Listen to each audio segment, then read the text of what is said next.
Bonjour à toutes et tous.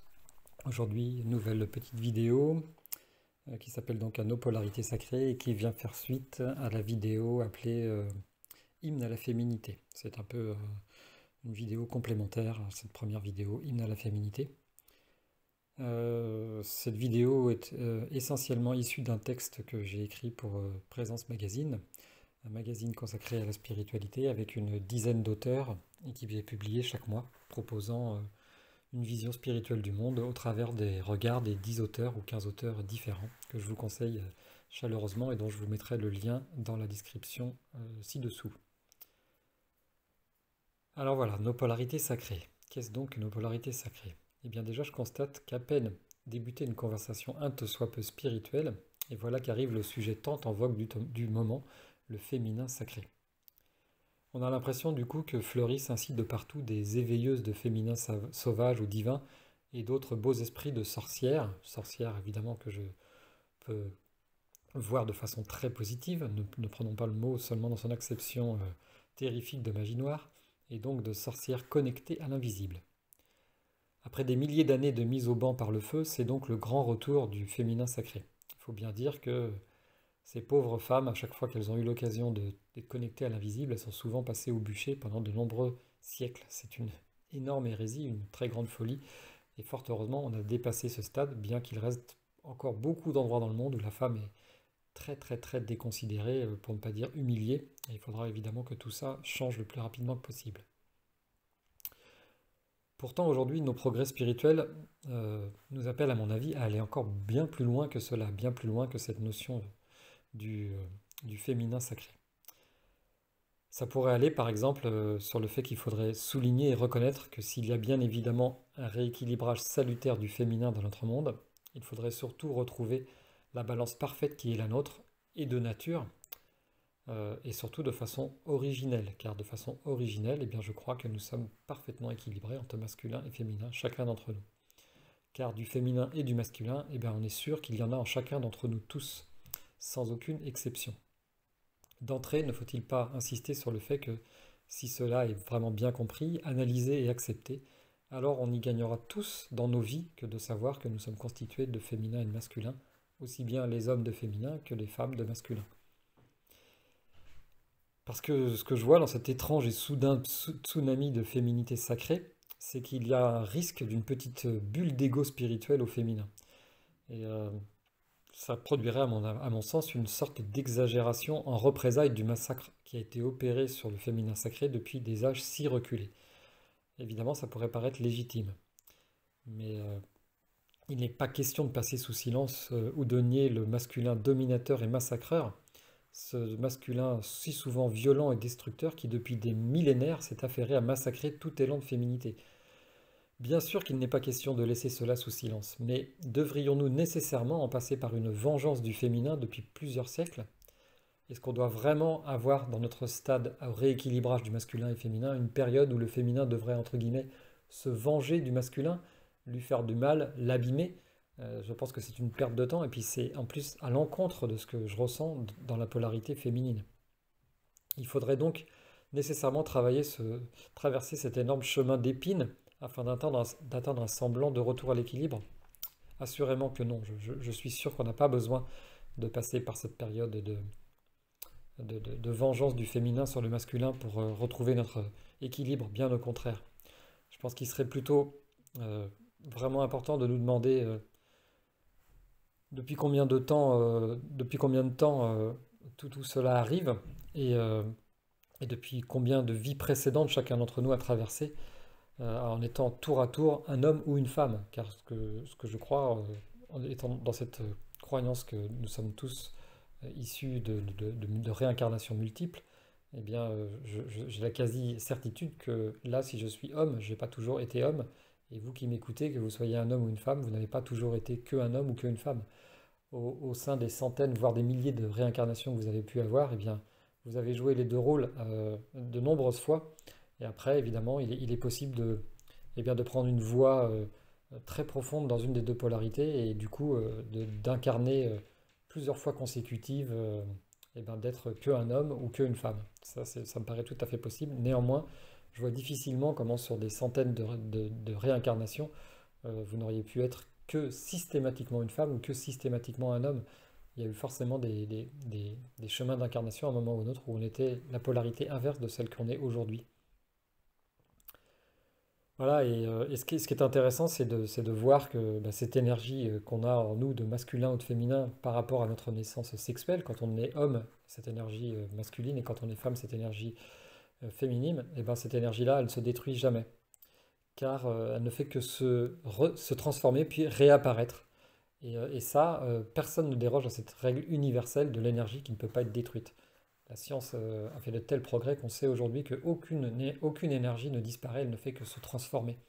Et je vois pas pourquoi, eh bien, nous autres humains, on dérogerait à cette règle qui semble absolument universelle et sans exception.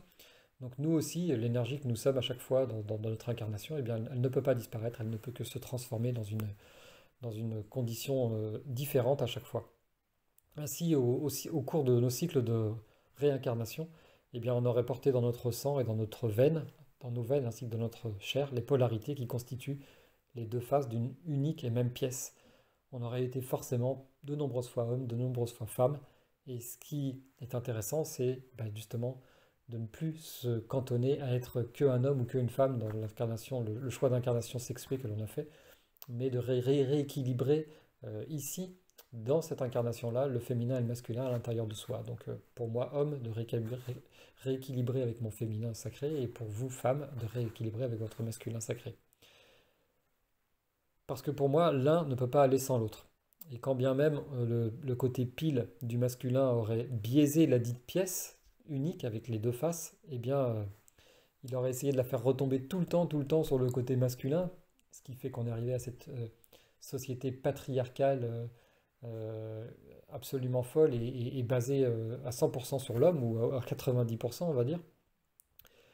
Eh bien, il est sûr qu'on l'a fait au détriment de la face compassionnelle du féminin, parce que pour moi, le féminin, ça représente beaucoup la compassion, l'accueil, l'intériorité, et on voit bien à quel point notre monde actuel manque cruellement de ce côté compassionnel du féminin, de ce côté intérieur.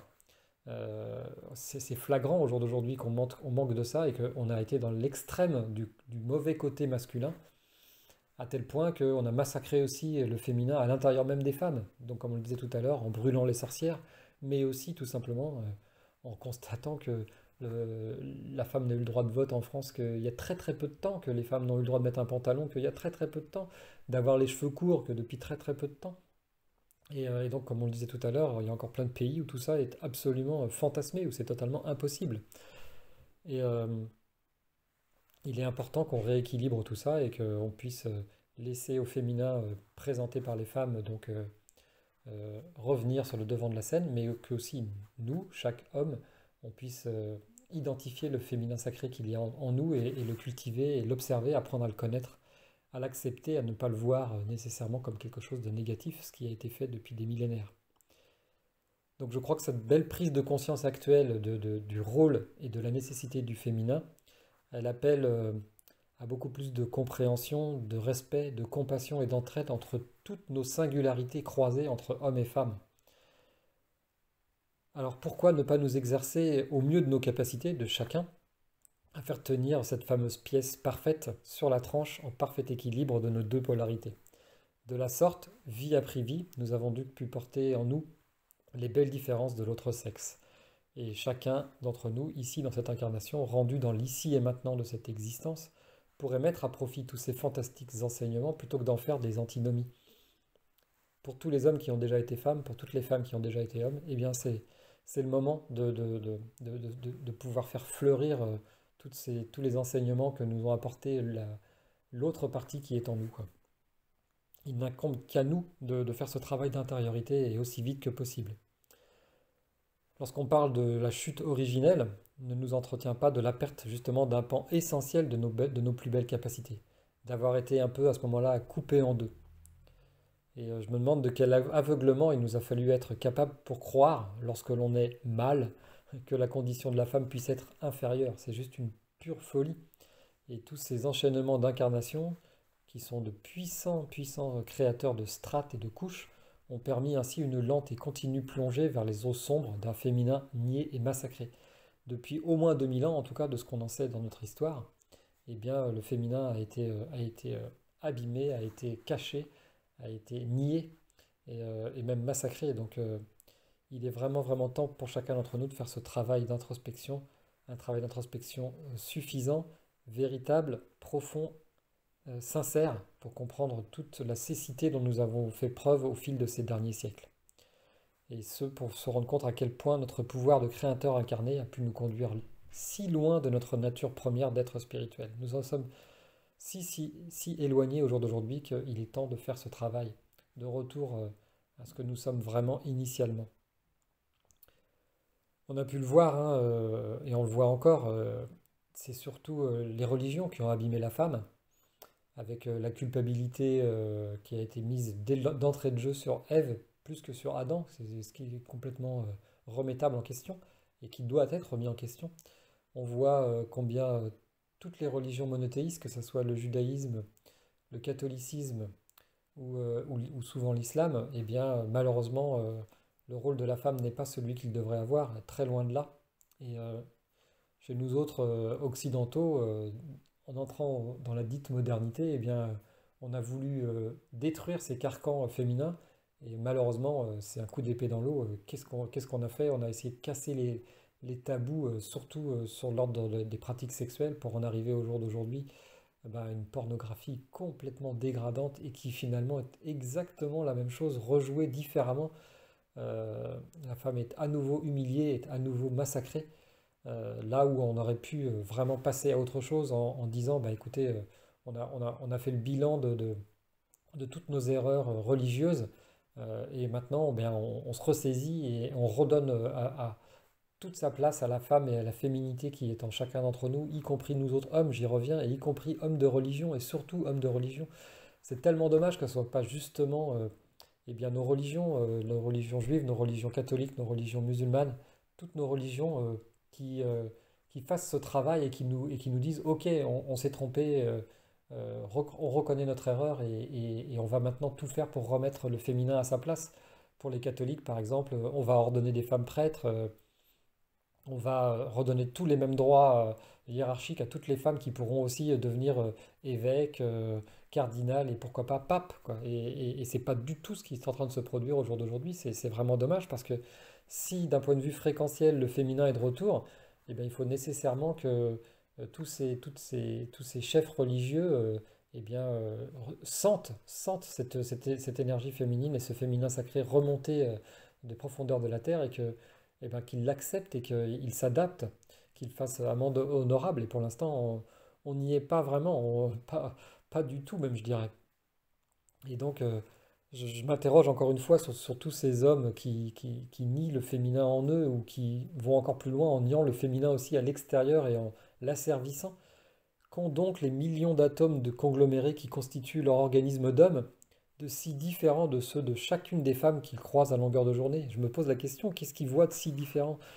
Euh, Qu'est-ce qui fait qu'ils puissent penser que cette si précieuse, entre guillemets, singularité masculine puisse leur permettre de faire tout ce qu'ils font au détriment de la femme?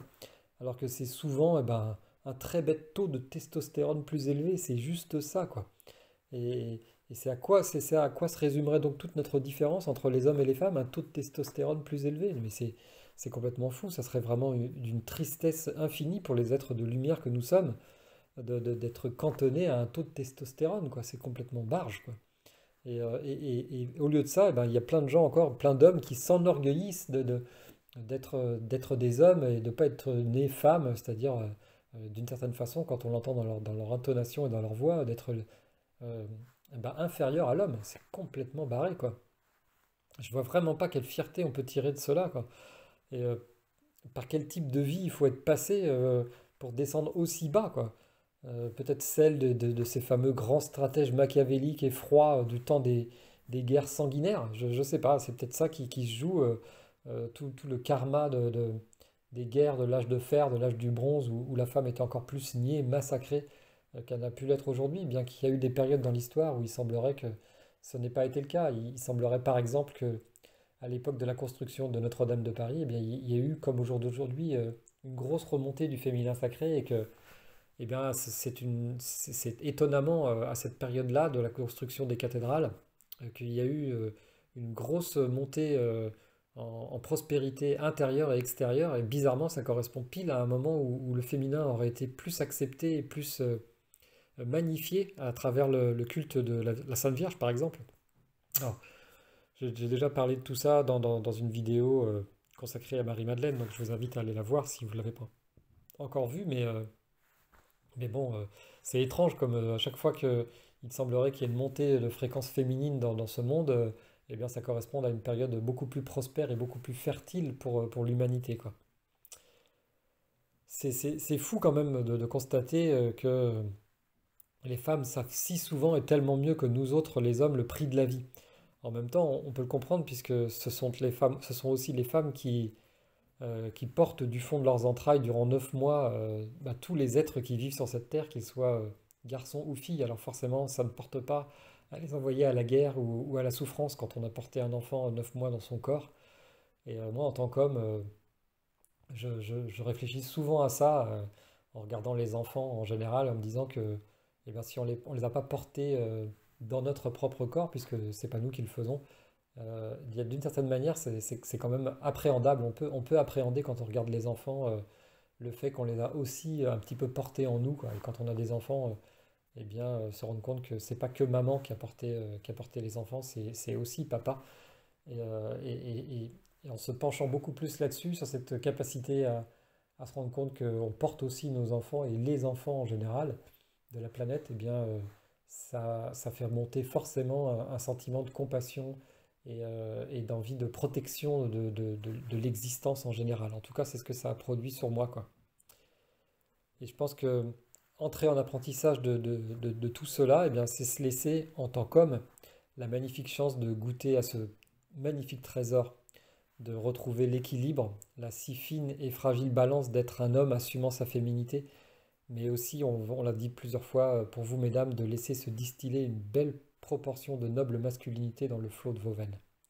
Je crois que c'est là qu'est notre magnifique quête actuelle dans le rééquilibrage du masculin et du féminin, celle de connaître le meilleur de nos différences, entre guillemets, cette féminité si sacrée qui a malheureusement été si abîmée et refoulée, euh, et qui a fait que bah, les femmes, pendant des millénaires et des millénaires, s'en sont retrouvées réduites à la simple procréation et à l'élevage des enfants. C'est quand même fou, quoi. On ne peut pas être difficilement plus réducteur et limitant en imposant ça à la féminité. Et c'est comme ça que l'homme, malheureusement, a imprimé sur sa parèdre initiale ses propres peurs. C'est ce que je crois. Je crois vraiment que l'homme est souvent terrifié par le mystère du féminin. Et il en a tellement peur de ce mystère du féminin que, eh bien, il a tout fait pour le museler et cacher cette folle puissance de capacité de donner la vie et cette folle puissance qui réside dans le côté invisible de la féminité. Il n'a pas su en fait vraiment mesurer et concrétiser cette beauté du féminin qu'il y a partout dans la nature et en lui-même. Et il a voulu du coup l'homme absolument maîtriser cette féminité sacrée. Plutôt que de la maîtriser, eh bien, il l'a massacrée. Et pour ça, bah, qu'est-ce qu'il a fait? Il a repris à son seul et unique compte la capacité communicative avec l'au-delà, avec l'invisible. Et du coup, bah, il en est arrivé à une folle extrémité qui était celle eh ben, de brûler les prêtresses, les oracles et les sorcières. Et tout ça, bah, c'est le mauvais côté du masculin qui en est arrivé là. Et selon moi, c'est parce que eh ben, ce mauvais côté du masculin était terrifié par la puissance du féminin. Euh, Nous autres hommes, on a tous expérimenté au moins une fois dans notre vie, et j'espère beaucoup plus, d'appréhender cette puissance invisible du féminin, cette puissance de l'accueil, de la compassion, de l'amour qu'il peut y avoir dans le féminin, et qui a été tellement abîmé à l'intérieur de l'homme, homme, sexué homme, que du coup ça fait presque peur, quoi. Et pour se protéger de ce qu'on ne comprenait pas et de ce qu'on n'arrivait pas à maîtriser, eh bien, on a banni et étouffé toutes les capacités du fameux féminin sacré. En conséquence, on n'a pas su on n'a pas pu du tout jouer la magnifique partition d'une humanité plus homogène et pacifiée entre le masculin et le féminin. Ce que je me demande, c'est combien de siècles vont encore nous être nécessaires pour simplement comprendre que féminin et masculin sont les deux indissociables faces de cette seule et unique pièce. Il en va pourtant tout particulièrement, je crois, aujourd'hui, et plus que jamais, de l'avenir de notre humanité dans sa globalité que de prendre conscience de cela. En ricochet, le mal n'a aussi trop souvent souhaité s'attarder qu'au seul fait de sa force physique plus développée que celle des femmes. Et il serait vraiment temps, à mon avis, de la mettre un petit peu en silence, cette force physique, cette force primaire, et si on veut la conserver, ce qui peut paraître aussi d'une certaine façon légitime, eh bien de la mettre surtout au service de toutes celles à qui elle serait nécessaire le cas échéant. Le masculin sacré, à mon avis, ça procède tout justement de cela, de proposer un socle solide et protecteur à la femme et au féminin sacré, un bouclier d'offrandes fleuries au possible des miracles de l'invisible magie féminine. Voilà ce que je crois que nous devons incarner quand nous sommes hommes, ce socle, ce bouclier de protection pour le féminin, pour que ce féminin puisse se développer et se concrétiser pleinement dans la matière. Voilà ce que nous pourrions faire, nous autres hommes. Et bien, pour revenir au début de cette vidéo, d'un autre côté, eh bien, on ne pourra pas empêcher euh, euh, dans cette remontée de fréquences féminines et de féminin sacré, eh ben, certaines de tomber dans des travers de vengeance, comme on le disait tout à l'heure.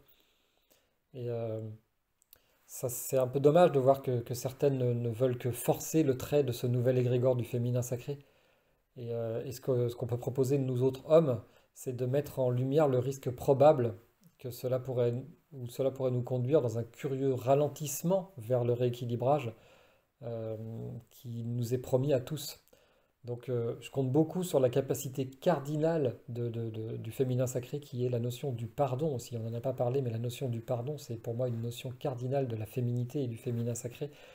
Et donc si cette notion cardinale du pardon féminin se fait et se concrétise, alors on peut penser que cet égrégore de féminin qui voudrait se venger du masculin pourrait passer très très vite et nous permettre de transcender nos antagonismes du passé, de pardonner tout ce que le côté masculin a pu faire au féminin sacré qui est en chacun d'entre nous, je le répète. Donc mutiler ou se venger de la partie inverse à la nôtre, c'est se tirer une balle dans le pied, c'est ni plus ni moins de s'auto-détruire.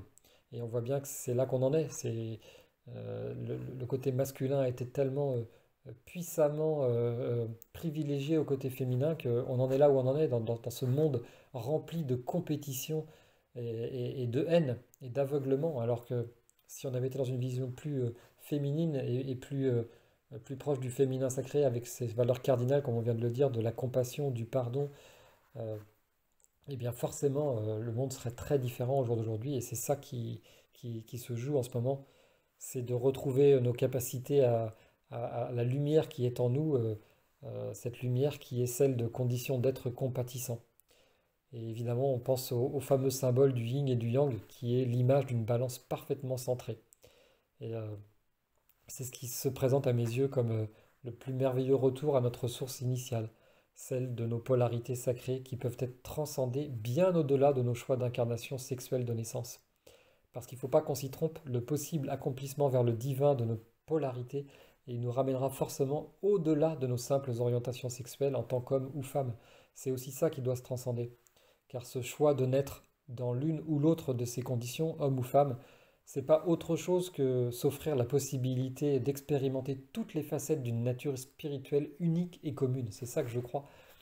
Donc, au-dessus de cette dualité complémentaire et génératrice de l'homme et de la femme, il nous est ici proposé un amour sacré qui aurait transcendé même ces deux notions du féminin et du masculin.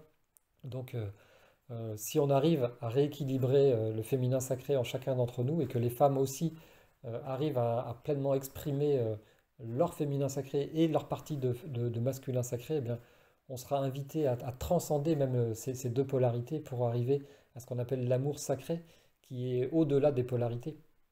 Et une fois encore, comme je l'ai dit dans plein d'autres vidéos, ce qui nous est proposé au jour d'aujourd'hui, c'est d'aller au-delà du bien et du mal, au-delà du j'aime, j'aime pas, au-delà du homme-femme, et de rééquilibrer parfaitement ça en nous pour transcender la notion de dualité. On pourrait alors à ce moment-là découvrir l'inimaginable équilibre de la perfection qui se joue en chacun d'entre nous. Une aérienne et douce balance d'être un homme assumant sa féminité ou d'être une femme laissant distiller une belle proportion de masculinité dans le flot de ses veines. Cette reconnexion essentielle permettrait ainsi de marier la tendresse et la force, l'accueil et la protection, l'efficacité et l'humilité, d'unir les deux pôles dans un même être accompli et au service des autres, au service du tout. Une fois encore, voilà bien notre merveilleuse quête, celle qui nous est proposée ici en descendant dans ce plan d'incarnation terrestre. De la sorte se jouerait enfin la magnifique partition d'une humanité qui serait bien plus homogène et pacifiée et qui ne s'attarderait plus qu'au simple aspect matériel, physique ou financier des choses. En capacité de nous connecter directement d'un cœur à un autre cœur, nous serions bien au-delà de toutes nos constructions élémentaires, en capacité de réaliser ce qui devrait être une femme ou un homme accompli. Pour tout juste commencer à arpenter ce chemin de retour au soi, il nous faudra alors entrer en conscience parfaite de nos capacités spirituelles intérieures et extérieures. Il va falloir transcender l'omniprésence de tous nos programmes sociétaux que l'on traîne depuis des siècles et des siècles et qui sont devenus des valises obsessionnelles. Tous nos tabous, nos interdits castrateurs où tous les a priori devront être passés à la moulinette sans risquiller, c'est ça qui nous est demandé aujourd'hui. À l'exemple de concepts aussi simplistes que l'impossibilité de pleurer ou de montrer ses sentiments pour un homme, parce qu'à ce moment-là, bizarrement, eh bien, il est traité de mauviette ou de femmelette, c'est complètement fou. Euh, et de l'autre côté, eh bien, on fait exactement la même chose. Et on s'empresse de dire qu'une femme est courageuse, qu'une femme courageuse ou déterminée, eh ben, qu'elle a des couilles et que c'est un mec. Ça montre vraiment euh, comment nous sommes dans des schémas de construction mentale et à quel point le travail de progression à cette déconstruction de ce genre de schémas mentaux est gigantesque.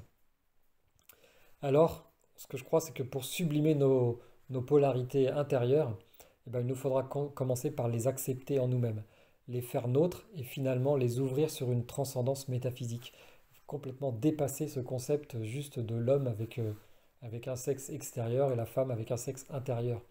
C'est d'ailleurs, une fois de plus, anatomiquement parlant, un symbole très très fort de l'extérieur et de l'intérieur, de montrer comment le masculin est beaucoup plus extérieur dans la matière et la femme est beaucoup plus dans l'intériorité et dans la spiritualité. Je vois bien au travers des conférences que je pouvais encore donner avant le Covid-19 et les séances de dédicaces que je pouvais faire de mes livres, eh bien, sur 10 livres vendus, c'est 8 femmes.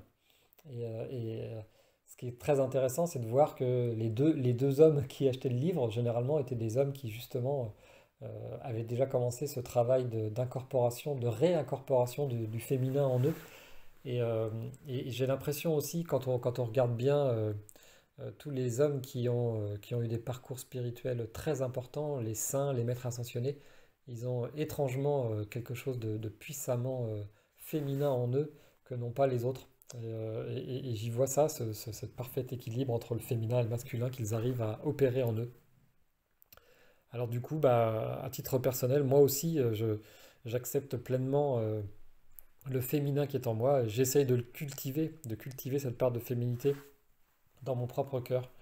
Parce que cette part de féminité, bah, elle m'apprend à chaque jour à entrevoir la possibilité d'aimer tous les enfants de la terre, d'aimer l'ensemble des êtres vivants que porte notre mère que porte notre mère la terre.